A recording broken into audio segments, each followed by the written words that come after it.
What's up mga lods, no? So ngayon ay magpapalit tayo ng Brake Master repair kit dito sa ating Honda Beat Ti dahil wala na tayong preno. So ayan, tatagas na siya. Bumili ako mismo sa Honda ng genuine repair kit ng Honda Beat. So ito yun, no? 750 ang mahal. Dito nga ay tinatanggal ko na yung takip ng aking brake fluid para umpisahan ko nang tanggalin itong mga natitirang brake fluid na mga marumi pa. Naglagay ako dyan ng basahan sa baba in case na tumulo man ang ating brake fluid ay safe ang ating mga bearings ng ating motor. So ayun, ngayon ang dumi na ng ating brake fluid, naghalo na yung mga dumi dyan. So lilinisin natin yan bago lagyan ng bago. So gamit itong sirens is tatanggalin ko yung mga natitirang mga madumi dyan na brake fluid. So ayan, natanggal ko na, wala na yung mga brake fluid na marumi dyan. Nalinis ko na siya.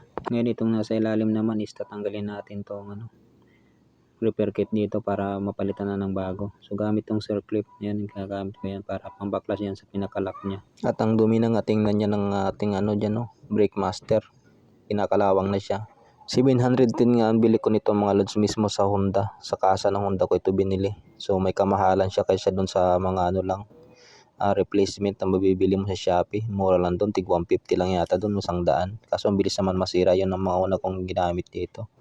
So yan, okay, nabit ko na yung mga lods, hindi nyo lang makita kasi nahirapan ako mag-video niyan kasi mag-isa lang ako, wala akong taga-video. So medyo mahirap kasi kabit yan. At yan, ikabit ko na ngayon mga lods, no. At binalik ko na rin dyan yung rubber seal niya na guma na nakalagay dyan sa bungad. Tsaka nilinisan ko dito, tinanggal ko yung mga kalawang. Binalik ko na yung pinaka-tornilyo niya at saka yung lock para maibilid ko na to.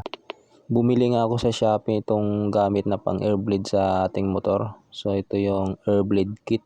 Ayan, nilagyan ko na siya ng brake fluid para ma-bleed ko siya pataas. Isinalpa ko nga lang siya dito sa ating air bleed nut para ma-bleed natin yung brake fluid na marumi papunta sa pataas sa may brake master para tanggalin itong maruruming brake fluid na sa loob ng ating hose. So yan, i-bleed ko siya pataas at ayan, umangat siya, marumi.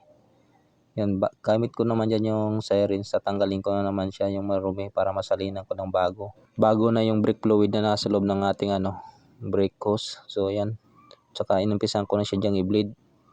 Bleed ko na siya pababa. At ilang sandali lang ay mayroon na tayong preno dyan. Malakas na yung preno natin sa unahan nitong ating Honda Beat.